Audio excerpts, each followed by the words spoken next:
10:12, una temperatura ya de 27 grados 4 acá en Los Polvorines, en la localidad Polvorines, Partido Malvinas Argentina. Estamos acá en la FM Crisol 92.3 y es el momento de la primera entrevista del programa de Otras Voces. Estamos acá, como lo prometimos, ya es un amigo de la casa, el doctor Hernán Jáuregui Ver, es abogado laboralista y es integrante del programa La Señal Café al Paso en Radiográfica. Muchas gracias por estar acá con nosotros. Muy buenos días, Hernán. No, el agradecido soy yo. Bueno, un saludo a toda la audiencia, allá de Otras voces. Otras voces, y a todo el equipo, a tus compañeros, y un abrazo gigante a vos, Macarena. Muchas gracias, Hernán. Sabes que muchas veces nos dicen a dos voces, pero bueno, somos otras voces. ¿Y por qué? Porque se pega el viejo programa. Que debería ser poco memorable, uno recuerda el nombre más que somos mejor nosotros, somos mejores nosotros. No tenga en contenido, espíritu e intención. Al menos tratamos, no sé qué sale, cómo qué dice el público, pero bueno, nada, están ahí escuchando. Algo yo creo que tratamos de hacer reflexionar, todo lo que no es la idea imponer un punto de vista, sino tirar disparadores, ¿no? Que el oyente pueda pensar, ¿no? Ayudarlo a reflexionar. Y en esto, a ver si nos das una mano también para entender. Te quería preguntar, bueno, si escuchaste el discurso de Alberto Fernández, en la apertura de sesiones, más precisamente lo que es tu tema, ¿no? Lo que generalmente conversamos, que es el tema del reproche que le hizo a la Corte, ¿no? La crítica que le hizo a la Corte y al Poder Judicial. Y esta reforma judicial que, bueno, fue una de las promesas de campaña también, ¿no? De Alberto Fernández, y que no se llegó a cumplir tampoco, ¿no? Él habla del problema de la justicia, pero tampoco se avanzó, tampoco se pudo avanzar en una reforma judicial. ¿Cómo lo ves? ¿Qué te pareció el discurso en general primero? Mira, vamos a empezar. El discurso en general lo escuché una parte en pantalla y otra parte en vivo, porque yo tengo el estudio a 2 cuadras, así que tenía que hacer algo por la zona. Claro. Y pasé, pese al calor, por la plaza, una plaza desolada, que contrastaba con otras experiencias de apertura de sesiones donde hubo movilización popular y demás. El contenido del discurso de Alberto Fernández en línea general sorprendió por la vehemencia y la audacia del contenido, la corrección analítica de los temas, lo cual da de bruces con gran parte del derrotero que siguió en todo su gobierno, porque recordamos que está terminando su mandato, está en el tramo final. Claro. Y no cumplió las expectativas que motivaron este regreso épico del 2019, donde parecía que, bueno, veníamos a tomar revancha de una situación tremenda. Sí, me acuerdo cómo festejamos ese día. Los fuegos artificiales, sus pasos piloteando su propio auto, llegando al Congreso, después al anochecer la presencia de la doctora Fernández y de él en la Casa Rosada, como hacía años que no veíamos. Bueno, en fin, un montón de expectativas que se vieron con algunos argumentos que pueden ayudarnos a comprender y demás, pero que en definitiva la explicación del chiste en general no causa gracia. Terminó siendo, una gran frustración para los que aspirábamos a otra cosa. Él siempre remite a la pandemia, ¿no? Bueno, empecé a gobernar, a los 3 meses tuve una pandemia y me tuve que enfrentar a la pandemia. También podría entenderse como funcional precisamente la excepción de la situación para la excepcionalidad de actitudes políticas. Claro. En fin, no está bueno hacer leña del árbol caído, si es que está caído. Pero lo cierto es que el contenido del discurso, al decir de mi hijo, que todavía no cumplió los 14, me dijo, y ahora se acordó. Claro. Dijo, y ahora se acordó. Me causó mucha gracia, porque no deja de ser un niño grande, y lo primero que pensó al escucharlo le sorprendió tanto el formato como el contenido. Y sí, bueno, uno coincide con lo que dijo. Es un discurso que tendría que haber dado en el 2020-2021. Sí, no en el 2023. Eso es mi análisis así muy abuelo de pájaro. Sí. En cuanto a la mención del problema judicial, bueno, es una situación, hay dos situaciones que son nuevas en la realidad argentina, y que es la autonomía de la Ciudad de Buenos Aires y una Corte Suprema que no comparte digamos la tendencia del Poder Ejecutivo. Yo te podría decir la justicia en su conjunto, el Poder Judicial y su máxima expresión, porque recordemos que es un poder que es colegiado, es decir, está compuesto por distintos miembros, que son los jueces, los juzgados y los fueros, pero que tienen una instancia superior, que es la Corte, que puede modificar los fallos de los tribunales inferiores en determinadas circunstancias. Por lo tanto, tiene cierta cuota de verticalismo, por no decir todo de verticalismo, así que la Corte es la dueña del Poder Judicial, por decirlo de alguna manera, ¿sí? La Corte Suprema, la justicia y la Corte Suprema en general, si cometo un error en la compilación de datos históricos, por ahí algún oyente me puede corregir, pero desde antiguo acompañó siempre los procesos políticos, es decir, no lució su autonomía tal como surge.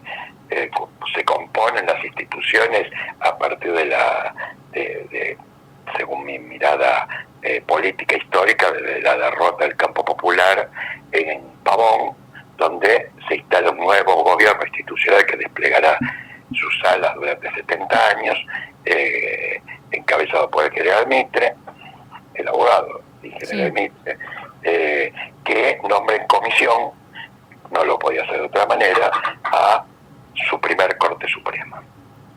Es decir, no cumple con los mandatos constitucionales de una constitución que se estrenaba, modificada por Buenos Aires a raíz de su victoria, y la Corte esa se va modificando por voluntad política y biología, es decir, se va muriendo, retirando, pero va acompañando todo un proceso, aún con los cambios políticos más sobresalientes, que fueron el roquismo, el Partido Autonomista Nacional, y después la supuesta llegada plebeya, vamos a decir supuesta porque no fue tan así, del radicalismo y de la crisis. Pero acompaña todo ese proceso, no hubo voces discordantes, o por lo menos que puedan ser recordadas, donde alterara el ritmo que marcaba el Poder Ejecutivo. En el 30 hace su aparición, todos lo recordamos, el fallo de aquella Corte, que había acompañado esos 70 años con las modificaciones lógicas de las personas, pero que había acompañado y dicta esa famosa acordada donde convalida la teoría del proceso revolucionario que es fuente de derecho, es decir, que convalida el golpe de José Félix Uriburu. De ahí en más, esa Corte volvió a ser acompañando al poder que se establecía en la década infame, un poder entreguista en líneas generales, como edades, sí, pero no contrarrestó ni las dictaduras o cuasi dictaduras o el proceso infame de corrupción electoral que se estableció durante toda la década del 30, y después esa misma Corte, con las modificaciones nominales, pero en su mismo espíritu, llega al hecho político más trascendente de la historia argentina, que es la irrupción del peronismo. Bueno, en fin, el peronismo, Perón, con la potencia que le daba el apoyo y con su decisión política, tal vez el único que haya tenido una decisión política profunda, además de la oligarquía, ¿no?, que siempre la tuvo. Sí, sí. Bueno, los echó a todos. Los amenazó, como después haría Kirchner en el 2003, con juicio político, y purgó a los que quedaban de esa misma Corte. Por lo tanto, integró una Corte que también acompasó el devenir de la construcción del Ejecutivo en los 10 años peronistas. Claro, para poder acompañar todas esas transformaciones, ¿no? Nunca se lo puso, no hubo ningún fallo así trascendente que impidiera una política de Estado desarrollada por el Ejecutivo. Después ya sabemos todas las dictaduras militares que se establecieron en todos los consiguientes golpes del 55 en adelante, pusieron su propia corte. Y en el 73, que es otro hecho disruptivo, en la cadena triste de sucesos ideológicos que se van reproduciendo del 55 en adelante, el gobierno de Cámpora prontamente echa a todos los que habían compuesto el ominoso proceso judicial de los tiempos de la Revolución Argentina de Onganía, Lanuse y Leviston. Recordemos que en ese entonces regía una ley y un tribunal especial para juzgar hechos políticos, que todos los hechos que molestaban eran políticos, por supuesto, y era una cámara criminal que el pueblo la denominó Camarón. Sí. Integrada por jueces como Smart y demás, una vergüenza, ¿sí? Que fueron todos removidos el propio 25 de mayo de 1973 por un decreto del doctor Cámpora, y la Corte cambió, entonces yo estoy últimamente con necesidad de alguna pastillita, pero el doctor Masnata y demás que le daban un color en relación a los tiempos que corrían. Esa Corte llega al 76 y por supuesto la dictadura que colocó todo, hasta los porteros de los edificios, obviamente se purgó. Al retomar la democracia, Alfonsín integra, como pasó con Cámpora, integra una corte acorde a su mirada. Entran Genaro Carrió, Fait, un montón de personajes que no los vamos a exaltar, pues no son dignos de exaltación, pero no significaron una presencia molesta a el despliegue del Poder Ejecutivo. El Poder Judicial, yo te diría que tiene una capacidad adaptativa, tenía hasta ese momento una capacidad adaptativa. Claro, pero ir acompañando al gobierno de turno. Ir acompañando. Claro. Yo recordaba el otro día, ¿sí? Que el exalmirante Macera, el genocida Macera, sí, fue procesado y me parece que le negaron la excarcelación, aún estando la dictadura en ejercicio, cuando él ya había caído en desgracia y había organizado su partido por la democracia social, etcétera, etcétera, con algunos restos inclusive de colaboración de Guardia de Hierro, del peronismo. Y en el último año de la dictadura lo procesa el, que ya no lo recordamos, pero el juez Salvi. Es decir, ahí empieza a haber una sintonía contraria de los propios jueces que avalaron la dictadura, que empezaban, y el otro era el fiscal Ricardo Molinas, un hombre ya muy mayor, que era hijo del recordado Luciano Molina, uno de los hombres fuertes de Santa Fe, junto a Lisandro de la Torre en la década del 20, el 30, Ricardo Molinas era fiscal de actuaciones administrativas y también lo procesa Macera, ya no por los delitos penales, en el caso del juez Salvi era por el crimen de Branca, de Fernando Branca, y porque él era amante de las hermanas McCormack, de las dos, parece que no se conformaba con una, y le molestaba el marido de una de ellas y lo mandó matar. Claro. Pero eso es lo que tratamos de explicar, lo que pasa con la arbitrariedad, cuando se le da tanto lugar a la arbitrariedad de parte del Estado. Del Poder Judicial. Pero haciendo una síntesis, el que se iba a enfrentar con una corte difícil en el primer proceso de traslación institucional que se recordaba en el país, después de muchos años, era en el 89, hubo ahí unos chisporrotazos entre el menemismo y la corte, y ya sabemos que Menem amplió la corte, después el Pacto de Olivos terminó de perfilar esa ampliación de la corte, gracias a la mano negra de Raúl Ricardo Alfonsín, que siempre fue culpable. Le pasaron a ser 9 miembros. Claro, exactamente. Sí. O sea, repartieron el botín con mayorías y minorías, y obviamente la mayoría le pertenecía al poder de turno, con lo cual lo conocimos con el nombre de mayoría automática, con lo cual tampoco tuvo que Menem, Cabal y demás una oposición dentro del Poder Judicial, y el Poder Judicial respondía Los jueces eran nombrados por Carlos Vladimir Korach y Hugo Anzorregui, dos hombres distintos entre sí, pero bueno, Anzorregui venía de la tendencia revolucionaria, mutó a un hombre de inteligencia de Estado y, en fin, Sí, bueno, sí, sí. colocaba a amigos que representaban una ideología muy opuesta al menemismo, pero cuando llegaban a los estrados judiciales, bueno, hacían lo que correspondía a la época, con lo cual el menemismo no tuvo problema. Recién fue Néstor Kirchner quien, ante el escándalo de esa mayoría automática, renueva la Corte. Sí. Entonces también esa Corte acompaña el espíritu de época del kirchnerismo. Sí. Pero ya los jueces inferiores empiezan a hacer una guerra de zapa, que Néstor Kirchner lo va a denominar como la patria cautelar.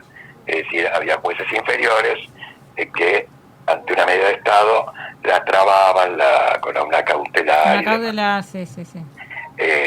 Y después vino la propia depuración de la Corte, donde por honestidad o por fatídico deceso se van yendo lo de la Corte nombrada en el proceso inaugurado del 2003 y se repuebla también con un acuerdo torpe del kirchnerismo que permite la entrada de Lorenzetti.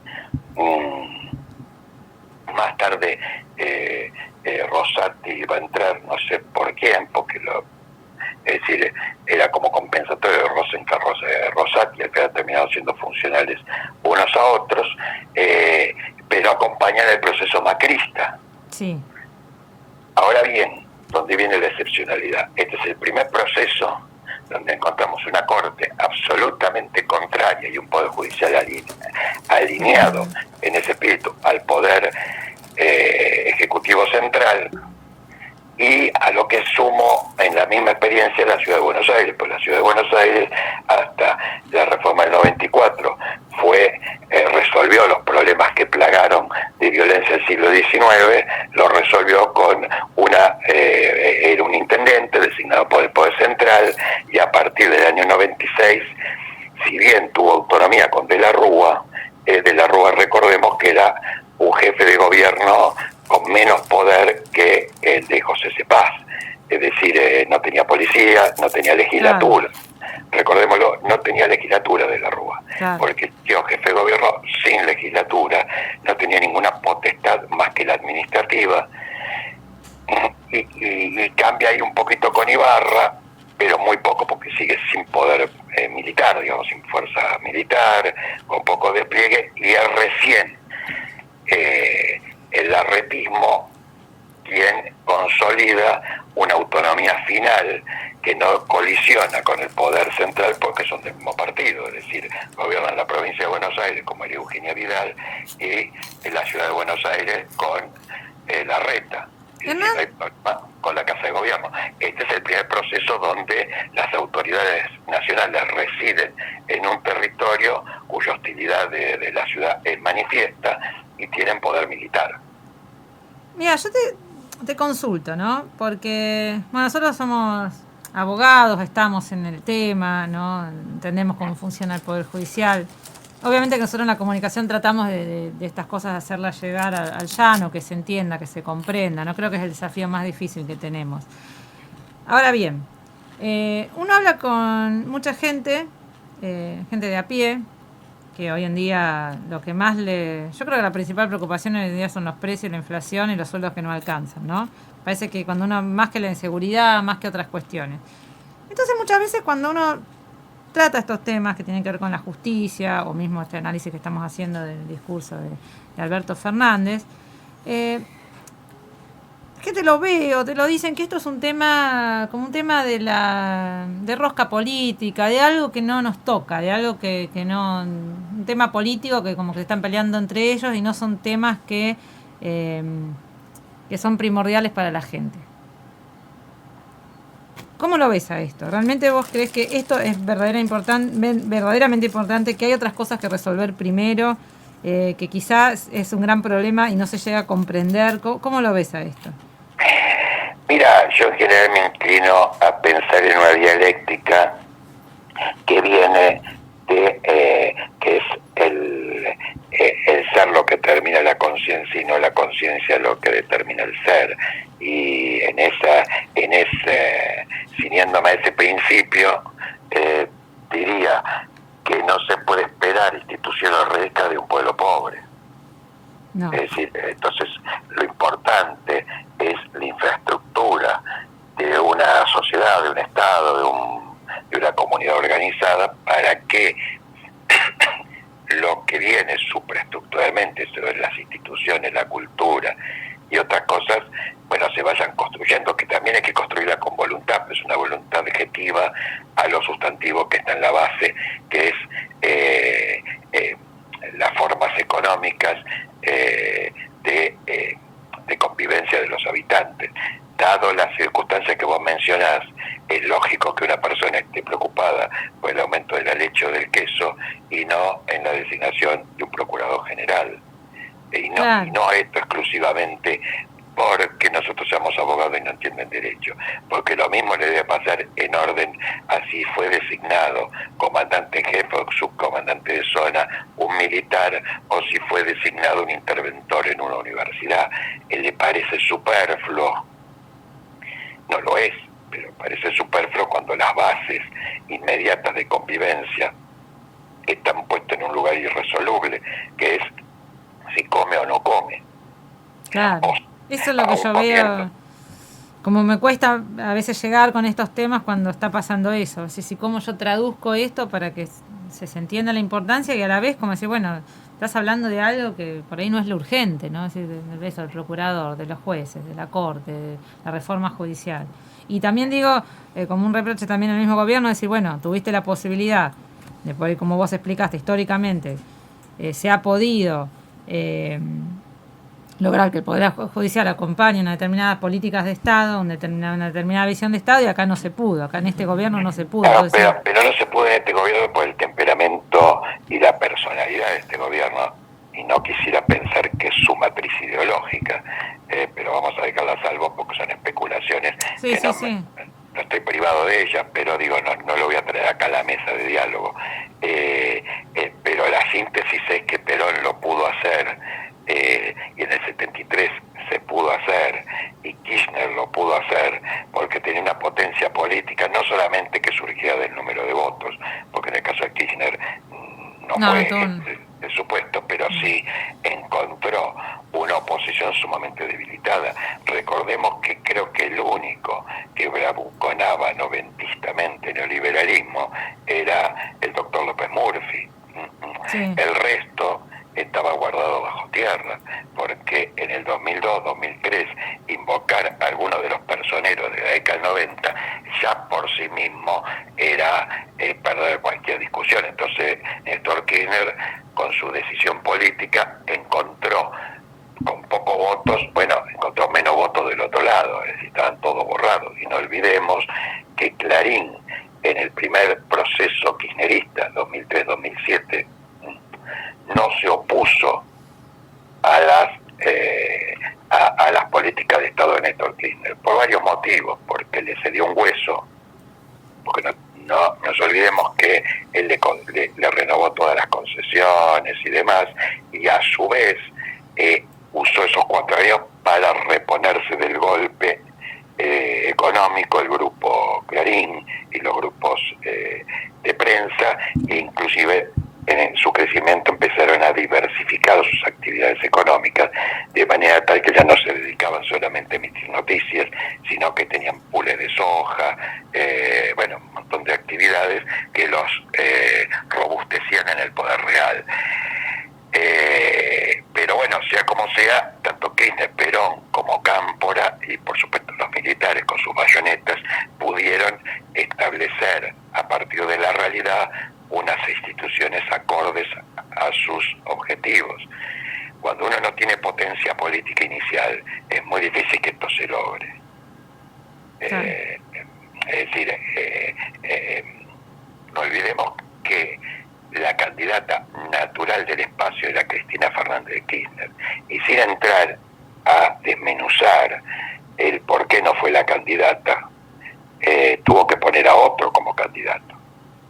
¿Cómo ves el tema electoral Claro, lo que digo es decir, sí. ya empezó empezó perdiendo porque... No pudo ser ella, claro. Ya, ella podría haber convocado a Alberto Fernández, a Massa, al frente con ella, pero conduciéndolo directamente ella, no tenía por qué meterse abajo de la mesa como lo hizo Perón en el 73, que le pusieron una proscripción a raíz del domicilio. ¿Soy claro? Entonces tuvo que poner a Cámpora porque no podía ser él, más allá de que Perón no tenía voluntad en ese momento. Pero en este caso no fue por una proscripción legal, sino que fue por una duda de si alcanzaba con la nominación de ella como candidata. Entonces ya empezamos perdiendo, empezamos a cumplir una agenda que te pone el otro, y a raíz de eso fue un poder muy débil el de Alberto Fernández. ¿Cómo ves que va a ser ¿Crees que se va a postular Cristina? No lo sé, no lo sé, ni tampoco lo deseo. Cristina Fernández de Kirchner, el artífice por mala idea o por errores de esta situación en la que estamos. ¿Pero crees que puede ganar el peronismo de nuevo?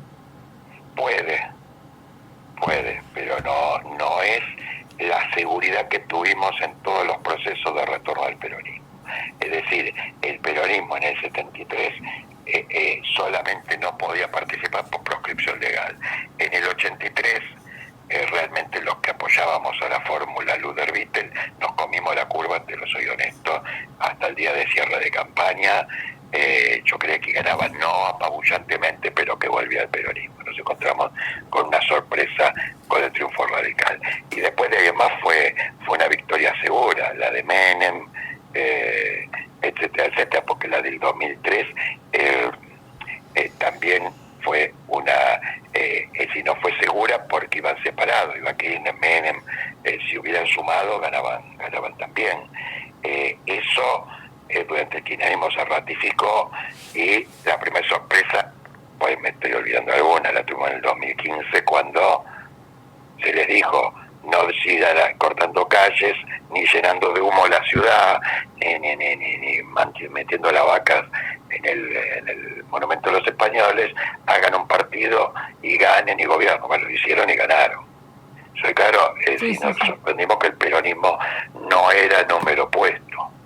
Ahí Carlos, mi compañero, te quiere hacer una... Buenas, doctor Hernán. Ventosa Carlos, de Otras Voces. Le hago una pregunta desde su óptica. ¿Qué nos hace falta para salir de esto que estamos atrapados hace años? O sea, con tanta capacidad que hay en gente que la tenemos, ¿no? ¿Cuál es su óptica de cómo salimos de esto? Mira, no sé si tengo una óptica, Carlos, ¿cómo te va? Una óptica, y si esa óptica es la correcta. Creo que hay un factor determinante, o muy importante al menos, en dejar de ser tan domesticado. Es decir, la capacidad de adaptación es una buena atribución cuando convive con la audacia, con la idea, con un criterio autónomo, es decir, y no que se pliegue a la agenda de los demás. Lo que ha caído el peronismo es una domesticación. Como son breves los plazos, nos encontramos con los mismos nombres cuyo pasado es distinto que su presente. Entonces, es decir, es la misma persona que antes decía y hacía otra cosa y hoy dice y hace otra. Con lo cual me parece que la domesticación ahí juega un lugar muy importante. Es decir, no se creen que pueden transformar. Y la política está para transformar. Sí, totalmente. Nos condiciona la deuda, ¿no? ¿Cómo? Nos condiciona esta deuda que tenemos. Bueno, pero la gestión del enfoque de la deuda, recordamos que cuando en el 2018 se aprobó el presupuesto del 2019, bajaron al recinto, aprobaron el presupuesto cuyo contenido era, entre otros, además de la asignación de partidas, el pago de los intereses y de los servicios de deuda, con lo cual estaba haciendo, Macarena que me corrija o no, el principio básico de las obligaciones, que un hecho sea viciado, si después se purga con las propias decisiones del sujeto, es un acto jurídicamente válido. Es decir, si se reconoce la deuda, y ahí nadie le puso la pistola en la cabeza, Claro, está reconocido. para que bajen al recinto a aprobar semejante mamarracho, y no puede decir que era una costumbre normal y habitual, porque a la propia Cristina unos años antes le habían negado el presupuesto, creo que fue en el 2014 para el 2015. Es decir, entonces también ahí hubo como una domesticación, y muchos especularon, para no ponerlo en la palabra de otros, la pongo en primera persona, con que Cristina no fue candidata porque se tenían que hacer cosas que ella no podía hacer. Claro. Entonces, reconocer una deuda. Claro, porque la deuda sí, es uno sí está condicionado, pero también en la forma en que se negoció la deuda, y como se asumió esa deuda como legítima, parece que hubieran buscado otras alternativas como para... Tampoco sé si yo no soy dueño de la verdad, de si era posible o no, es decir, pero bueno, si volvemos a eso del posibilismo, bueno, San Martín se hubiera quedado en Uspallata, Perón se hubiera quedado en la Secretaría de Trabajo y Previsión, y bueno, y nadie hubiera hecho nada, porque en realidad no me imagino, cuando quedo con Cagua y tenés asma, no parece muy fácil cruzar para el otro lado. Es decir, me parece que por eso te digo, aquellas audacias del 2003 no fueron repetidas en el 2019. Sí, no, definitivamente no fue un gobierno audaz. No fue un gobierno audaz, entonces fue un gobierno que, yo no critico si él es macanudo o no macanudo, porque no se trata de eso. Acá hay una vertiente con pretensiones de opinión política, pero no caer en ese rasgo, pero donde yo veo los posteos de compañeros, donde parece un club de fans de una rockstar, entonces está divina, está maravillosa, y nadie duda que Cristina Fernández es buena persona, que es linda, que es inteligente, bien, sí, que es vivaz, que no es el enemigo, pero bueno, qué sé yo. Yo tengo muchas virtudes como abogado, pero no sé previsional, no sé tributario, no sé penal. Digamos que con toda, por más que vos me quieras mucho, te voy a dejar en cana porque no sé hacer derecho penal, ¿sí? Es decir, entonces, si no la está pegando, y viste, querer, porque tiene todas esas cosas, y quedarte solamente en eso, o que Alberto es un tibio porque mira cómo habla, eso no es importante. No, verdad que también hacer eso, yo el otro día escribí algo sobre eso, sobre también la crítica que nos tenemos que hacer los mismos militantes, los mismos que acompañamos este proyecto, porque realmente cuando uno empezó a ver las cosas y uno por ahí lo decía, no, este no es el rumbo, acá no se está cumpliendo con lo que con la plataforma, y uno lo criticaban de hacerle juego a la derecha, que no, y recién algunos empezaron, cuando con las cartas de Cristina, recién empezaron a hacer algún tipo de críticas, pero a ver, si nosotros las bases no decimos cuando vemos que algo no va, o que el camino por ahí está siendo errado, o no es lo que nosotros lo que nosotros luchamos, y hay que decirlo, porque si no, si estamos con ay, qué linda, ay, la más linda del amor, y estamos con todas esas frases hechas, la verdad que la realidad nos pasa por encima y nos llega, no sé, un Milei, y no vamos a ganar ninguna elección, ni vamos a poder hacer nada, ni vamos a poder transformar nada. Y en la crítica a los enfoques de Estado, los políticos son todos chorros. No, discúlpame, yo tengo un montón de conocidos en primera línea de política que juzgo que sus políticas de hoy son erradas y todo lo demás, y no son chorros. Yo por eso, por mi contraposición de mirada, no voy a decir que es chorro, que no es chorro. Es decir, chorro es alguien que roba, ¿no? No creo que esa simplificación, porque eso abona a la torpeza, y eso no es una decisión del pueblo, eso es un formateo de los medios de comunicación que a su vez están tolerados por el poder político. Claro. Es decir, porque una señora como Canosa no puede hablar como habla.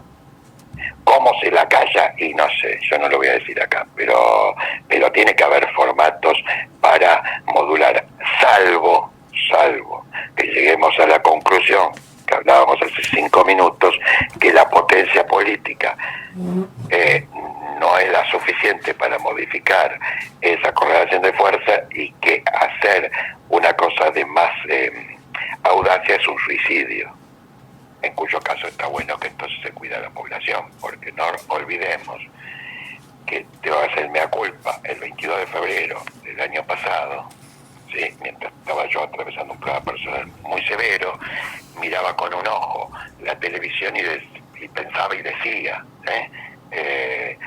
a Putin que se decide, acabe con la OTAN y manda al nazi de Zelensky a tocar el arpa con, ¿sí? y no pareció tan fácil.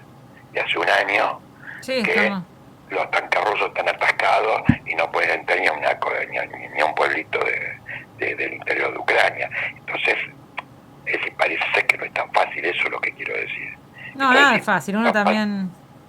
Y No, a un baño de sangre tampoco está bueno. no.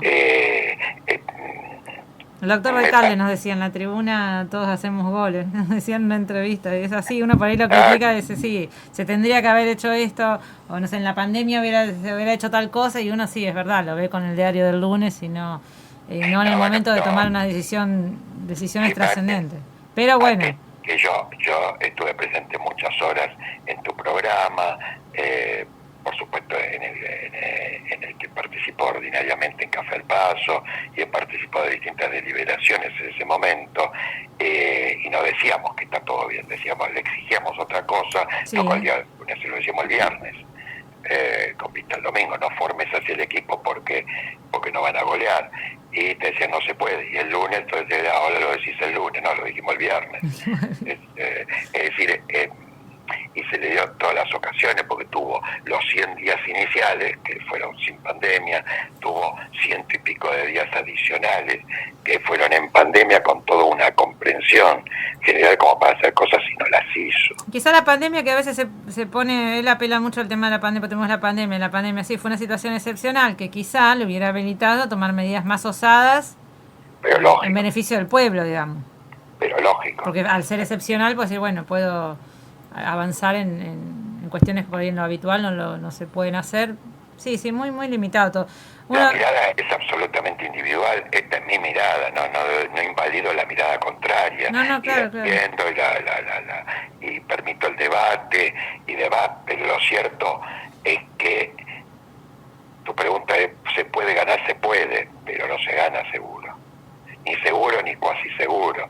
Van a tener que concurrir un montón de hechos y dinamización del escenario para poder decir con lo justo ganamos, con lo cual también va a ser otra nueva experiencia de dificultad, porque si aún ganando se gana con lo justo, otra vez vamos a repetir la ecuación de no se puede tal o cual cosa. Lo que pasa es que no me gusta decir todo, bueno, tenemos que o basar la campaña, si bueno, lo que tenemos enfrente es peor, la derecha, miren lo malo que es la derecha, porque tampoco, o sea, si nosotros tampoco generamos un proyecto de país basado también en la soberanía de nuestros recursos, en un montón de cuestiones que tenemos para de plantarnos como un país soberano, de plantearnos internacionalmente en esta coyuntura internacional novedosa. Si no tenemos un proyecto real y poder brindarle una solución a los problemas de la gente, los problemas de los precios, los problemas de los salarios que no alcanzan, la informalidad laboral, toda la falta de oportunidades para la juventud, si nosotros podemos dar una respuesta a eso, en vez de ir a decir no, porque mirá si ganan los amarillos lo peor. Nosotros sí sabemos, pues lo que plantean ellos, tanto Juntos por el Cambio como Milei, como sabemos que es retroceso, sabemos que es ir para atrás, sabemos que es quita de derechos, porque ya lo tuvimos experiencia de Macri hace muy poco. Y Milei, que es lo que más se presenta como antisistema, termina siendo alguien que abiertamente dice que hay que liberar la venta de órganos. Entonces, es difícil, porque uno no sabe que es lo peor, pero a la vez tampoco no puede ser esa, puede ser nuestra campaña, decir, no, vamos a ir con eso, no, voten el frente de todos porque lo otro que viene no... Pero Macarena, coincidamos que ciertos ejes del pensamiento liberal fueron sostenidos con la apariencia de una lectura diferente. Claro, sí. Por ejemplo, toda la política de género que vos te has dedicado con mucha valentía, porque no te acompañaban los tiempos para desde el micrófono contrarrestar algunas visiones absolutamente sectarias, pero que hacían el eco. No te olvides que toda esa teoría de género cortaban transversalmente a todo el eje político, porque había, hay feminismo en el PRO, en Cambiemos, en la izquierda, en la derecha. Sí. Se lo tomó como un eje. En esto podemos estar todos juntos. Precisamente cuando salió el aborto, yo fui un tipo que siempre reclamó que existiera la posibilidad legal de hacer un aborto. Jamás se me ocurrió pensar en que no. Ahora, cuando vi la campaña, que era mi cuerpo, mi decisión, dije atente, que yo estoy de acuerdo. Por cuestiones cuestiones de planificación y de salud, planificación colectiva y salud, y no por cuestiones de titularidad del cuerpo. Yo paso igual, exactamente lo mismo. Claro, entonces vos fíjate que en alguna discusión doméstica tuve ese enfrentamiento y dije exactamente, bueno, pues si uno no usa el dedo meñique, no tiene derecho a vender el dedo meñique. Iba al mercado de pulgas y decís, vendo dedo meñique. Y alguien me respondió, ¿y por qué no? Alguien por izquierda, digamos, ¿eh? Sí. Yo dije, bueno, estamos jodidos porque evidentemente ese pensamiento de izquierda absolutamente liberal y portuario. Es una ventana de Overton esa. Sí. Pero lógico, terminó, y vos fíjate que Milei a los pocos meses, un año, termina diciendo lo mismo. Claro. ¿Entendés? Pues no olvidemos que los marxistas vernáculos, ¿sí?, estuvieron muy cerca del liberalismo mitrista. Claro, es decir, Juan B. Justo y toda la saga del establecimiento izquierdista en la Argentina de fin del siglo XIX, principio del siglo XX, tenía muchos elementos culturales y de enfoques parecidos a la supuesta derecha portuaria. Entonces, esas réplicas se ven. Ahora todos ponen la foto de Vita, pero dándose un beso en la boca con Cristina, lo cual me parece una falta de respeto. No, pues, una falta de respeto no a Cristina, sino a Evita, porque si algo no fue Evita, fue eso. No, Evita era una mujer católica. Pero lógico, entonces, es decir, hay una voluntad del liberalismo de izquierda de apropiarse de los símbolos de lo que antes combatió. Perón maquillado, ¿no? Perón así todo con lo lógico. Sí, no. Sí, ese error se cometió en los años 70. Y ese es un tema, la verdad es un tema para analizar con más profundidad, porque realmente yo cuando ya vi el discurso encendido de los Penato, por la diputada del PRO, Lipovetsky abrazado con los diputados de izquierda, la verdad uno dice, no, acá hay gato encerrado. Es como que son esas situaciones que uno dice, cuando ya te quieren imponer algo. Yo también siempre estuve a favor de la legalización. Yo no creo que una mujer que tenga la necesidad de abortar vaya presa. Claro, pero la manera en que se trató el aborto, la legalización, hasta hoy no me termina de cerrar. Hernán, estamos con los tiempos reapretados ya, pero hablamos un poco de todo. Hablamos un poco de todo, que es un poco la idea de nuestro encuentro. Sí. Siempre sucede así. Espero que haya servido para, como decimos, como un disparador para pensar. Hay muy poca capacidad de pensar en la población no argentina, mundial. Sí. General, vos fíjate, y con esto quisiera cerrar. Sí. Si alguno tiene algo para decir, lo puede decir después, porque los tiempos se nos acaban. Pero cuando hablamos de inflación, siempre se remite a dos o tres elementos: control de precios, no emisión monetaria. Pero nadie me explica cómo Estados Unidos, que emite la moneda universal, no tiene inflación, o por lo menos no tiene la inflación que tienen los países periféricos, en especial la Argentina. La Argentina ha pasado con distintos modelos económicos. Perón tuvo inflación, Ilia tuvo inflación, Alzogaray tuvo inflación, la dictadura tuvo inflación. Es decir, como que hay algo que no está dicho, ¿sí? Y que, o por lo menos no está explicado por qué las cosas suceden como suceden. Y digo, nadie puede arreglar un coche si no sabe cómo funciona un motor. A mí me pasa eso, por lo menos cuando el mecánico me explica, digo, no me explique más y yo no sé por qué anda. Claro. Es decir, entonces me parece que hay poca capacidad de análisis crítico, y entonces por lo tanto pocas posibilidades, si no ese debate serio, no con consignas, insultando al otro. Coincido. Sino sentarse y decir, bueno, ¿quién sabe de economía? ¿Quién sabe de salud? ¿Quién sabe esto? Porque sí, cada vez son los debates más sensacionalistas y menos con menos contenido. Es así. El Copete y el Zócalo dominan la escena de la opinión. Entonces así no vamos a ir a ningún lado. Ni acá ni en España, digo, no es un problema argentino. Sí, no, en eso coincido totalmente. Hernán, te agradezco muchísimo por tu participación y quedamos, ojalá, para poder seguir charlando pronto. Ha sido para mí un placer compartirlo con ustedes, con el equipo, con la audiencia, y espero podernos encontrar nuevamente. Así será. Un abrazo enorme, Hernán. Abrazo gigante. Chau. Bueno, estamos conversando con el doctor Hernán Jauregui. Muy claro, ¿eh? Muy claro, abogado laboralista y a la vez también columnista e integrante de Radiográfica.